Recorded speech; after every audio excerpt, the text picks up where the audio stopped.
Hello friend, स्वागत है आप सभी का सीबीबीकल बीएड क्लासेस में। ज्ञानों पाठ्यक्रम बीएड फर्स्ट ईयर का प्रथम प्रश्न पत्र दूसरा पार्ट दोस्तों हम लोग लेकर आए हैं। यहाँ पे हम लोग जो अवध सीरीज कवर कर रहे हैं अति लघुत्तरीय प्रश्न।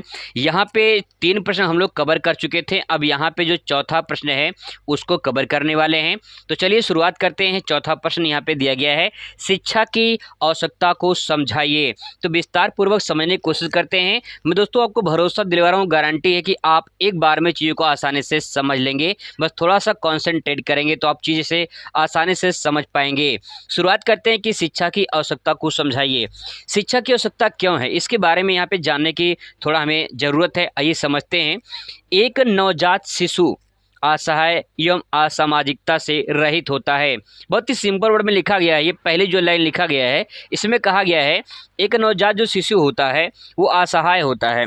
आप सभी जानते हैं वो असहाय होता है। भाई निशु एक नवजात शिशु है तो कुछ काम नहीं कर पाएगा, ना तो चल पाएगा, ना तो बोल पाएगा सही तरीके से, ना तो अपना कुछ जो अपनी आवश्यकताओं की पूर्ति कर पाएगा। मतलब वो असहाय है, सिंपल वर्ड में कहा जाए वो असहाय है। और सामाजिकता से जो है रहित होता है। तात्पर्य ये है कि सामाजिक से बहुत दूर दूर तक नाता उसका रहता है। कोई उसके जहन में ये नहीं होता कि सामाजिक क्या होता है या समाज में कैसे रहा जाता है, समाज क्या होती है, इसके बारे में जानकारी नहीं होता है। तो सिंपल वर्ड में ये जो लाइन कह रहा है वो कह रहा है कि नवजात जो शिशु होता है वो असहाय और सामाजिक होता है। ठीक है, असामाजिकता से रहित होता है। परंतु जैसे जैसे वह बड़ा होता है वैसे वैसे उस पर शिक्षा के साधनों का प्रभाव पड़ता जाता है। मतलब यह है कि जैसे जैसे धीरे धीरे वो बड़ा होता जाता है वैसे वैसे उस पर शिक्षा के जो साधन होते हैं, जो जिस प्रकार से शिक्षा का साधन का तात्पर्य होता है कि पहले जो शिक्षा उससे मिलती है उनके माता पिता के द्वारा मिलती है, परिवार के द्वारा मिलती है, फिर समाज के द्वारा मिलती है, फिर गुरु के द्वारा मिलती है। तो ये शिक्षा के साधन है जिनके द्वारा उनको जो है ज्ञान मिलता है, शिक्षा मिलता है। तो ये जो शिक्षा के साधन है जैसे से वो बड़ा होता है उन पर जो है अलग अलग तरीके से शिक्षा के साधनों का प्रभाव पड़ता चला जाता है।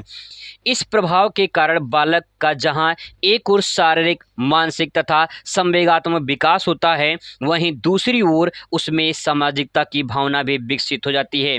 बच्चा जैसे जैसे धीरे धीरे बड़ा होता है तो उसके शरीर में परिवर्तन होता है। शरीर जैसे मान लो बचपन में मोटा है तो बड़ा होकर पतला हो जाता है। कभी कभी ऐसा होता है बचपन में पतले होते हैं, बड़े होकर मोटे हो जाते हैं। मानसिक विकास जो है वो कहीं की बदलाव हो जाता है। जो बचपन में बच्चे सोचते हैं वो बड़े होकर कुछ अलग सोचते हैं, कुछ अलग काम करते हैं।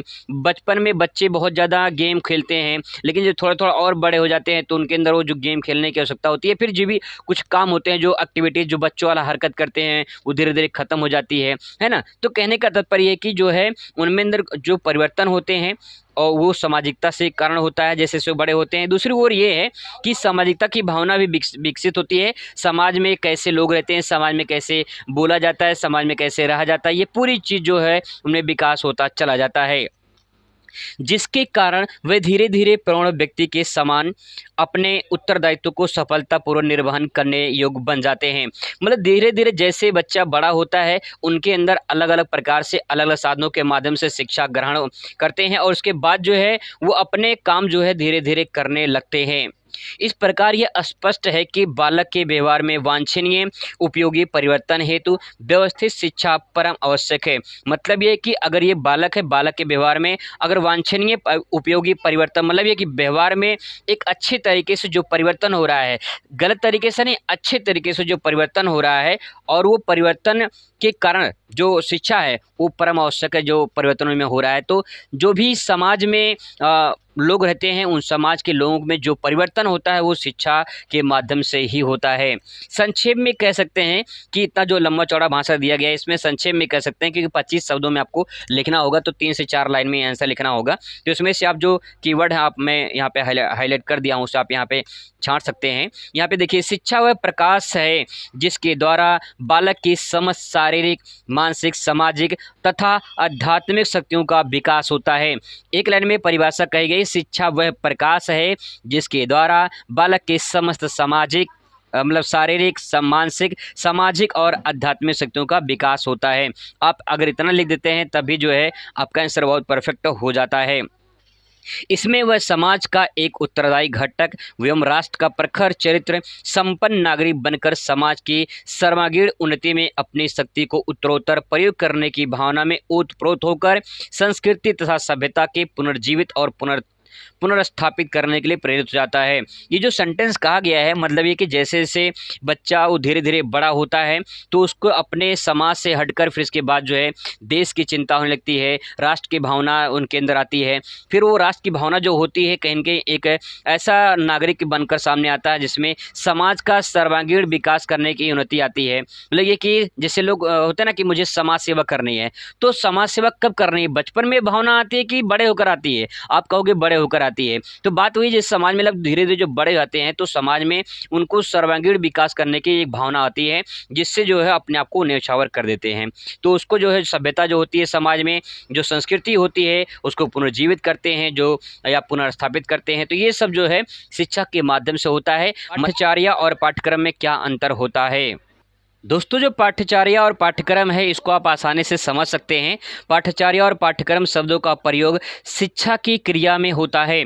दो चीज़ें हैं यहाँ पे, पाठ्यचर्या और पाठ्यक्रम। इन शब्दों का प्रयोग कहाँ होता है? शिक्षा की क्रिया में होता है। शिक्षा की क्रिया में होता है, ध्यान रखेंगे वर्ड यहाँ पे, ध्यान रखेंगे कि शिक्षा की क्रिया में होता है। इसके बाद दोस्तों आगे देखिए, अगर इसको एक लाइन में समझा जाए तो समझ सकते हैं कि पाठ्यचर्या के अंतर्गत शिक्षा के उद्देश्यों की ओर ले जाने वाले विषयों, क्रियाओं या विधि विधान का संगठन होता है। संगठन एक ऐसा समूह होता है कि जो विषय होता है, ठीक है, जो आपका पाठ्यचर्या है वो शिक्षा के उद्देश्य की ओर ले जाने वाला जो विषय होते हैं, जो क्रियाकलाप होते हैं, जो विधि विधान होता है, इन सब का एक समूह होता है जिसके माध्यम से शिक्षा के उद्देश्यों की पूर्ति होती है। आगे यहाँ पाठ्यक्रम में ले सकते हैं कि पाठ्यक्रम के अंतर्गत पाठ्य विषयों, वस्तुओं का एक क्रम होता है जिससे विद्यार्थी को अध्ययन की दृष्टि से पढ़ाया जाता है। जो पाठ्यक्रम ये होता है कि कहीं न कहीं जो आपका सिलेबस होता है उसके माध्यम से ही उसी के जो पाठ्यक्रम होते हैं उसी के माध्यम से जो है टीचर बच्चों को पढ़ाते हैं। जितना उसमें सिलेबस दिया रहता है उसी के माध्यम से इतने महीने में उनको सिलेबस को पूरा करना होता है। तो यही पाठ्यक्रम होता है कि जिसके माध्यम से विषयों और वस्तु को क्रम होता है और उसी क्रम के अनुसार जो है कि इस चैप्टर को इस महीने पढ़ाना है, जैसे बोर्ड में डिवाइड होता है उसी प्रकार से यहाँ पे बातें कही गई हैं कि विषय और वस्तु को जो क्रमवार डिवाइड किया जाता है जिसे विद्यार्थियों को अध्ययन की दृष्टि से पढ़ाया जाता है। अगला प्रश्न दोस्तों यहाँ पे, भारतीय समाज का क्या स्वरूप है? तो जो भारतीय समाज है इसका स्वरूप क्या है, इसकी बनावट क्या है, इसका आकार कैसा है, इसका आधार कैसा है, दिखता कैसा है भारतीय समाज, इसके बारे में ये क्वेश्चन पूछ रहा है। तो चलिए इसका आंसर लिखते हैं। कैसे लिख सकते हैं? भारतीय समाज में अनेक भिन्नताएं हैं। क्या हैं? भिन्नताएं हैं। जो भारतीय समाज है आपको अनेक प्रकार की इसमें भिन्नताएं देखने को मिलेगी।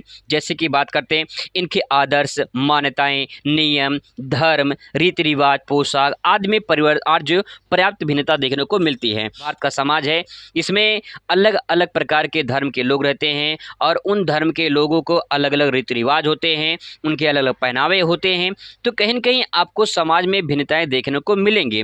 अतः भारतीय समाज एक असंगठित समूह है। यहाँ पे कहा गया है कि अगर हमें अलग अलग जो है भिन्नताएं देखने को मिल रही हैं समाज में तो हम कह सकते हैं भारतीय जो समाज है ये असंगठित समूह है, मतलब कि संगठित नहीं है, अलग अलग दिखता हमें है, किंतु भौगोलिक एकता के कारण इसे समाज कहा जाता है। यानी अगर भौगोलिक एकता के कारण देखें, अगर हम ज्योग्राफिकल जो यूनिटी के बारे में देखें तो कहीं कि समाज जो है हमारा वो एक दिखता है हमें। आगे देखिए, भारतीय समाज में प्रारंभ से राजनीतिक एकता का अभाव रहा है। ब्रिटिश काल से ही राजा, महाराजा, नवाब, सूबेदार आदि आपस में लड़ते रहे हैं। ब्रिटिश काल से आप जानते हैं ब्रिटिश काल में क्या हुआ था कि जब राजा महाराजों का शासन आया, फिर उसके बाद अंग्रेजों का शासन आया। भारतीय समाज में बाह्य भिन्नता होते हुए भी आंतरिक एकता बने रहे। युद्ध काल में सदैव भारतीय समाज ने अपने व्यापक एकता का परिचय दिया है। अगर बात करें युद्ध काल में तो भारतीय समाज में कहीं न कहीं देखने को मिलता है कि जो है अलग अलग प्रकार से लोगों ने भारतीय समाज में अपनी एकता दिखाई है। अगर युद्ध की बात आती है, यहाँ तक हम कह सकते हैं कि भारतीय समाज में विभिन्नताएं होते हुए भी एकता है।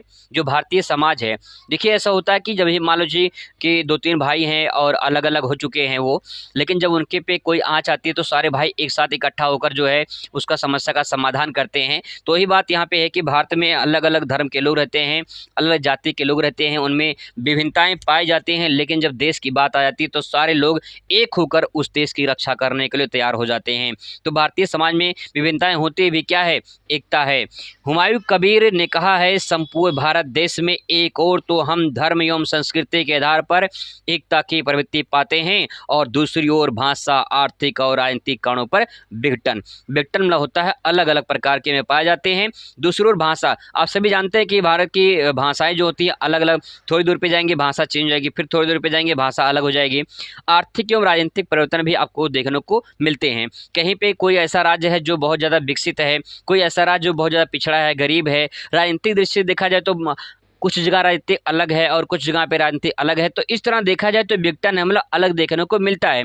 लेकिन अगर ऐसे हम देखें भारतीय संस्कृति के आधार पर तो भारतीय संस्कृति कहीं न कहीं अलग दिखाई देती है, लेकिन अगर देश की अगर बात आती है तो एकता के रूप में सब लोग सामने आ जाते हैं। तो दोस्तों ये कुछ प्रश्न थे, छोटे प्रश्न थे जिसे आप आसानी से तैयार कर सकते हैं।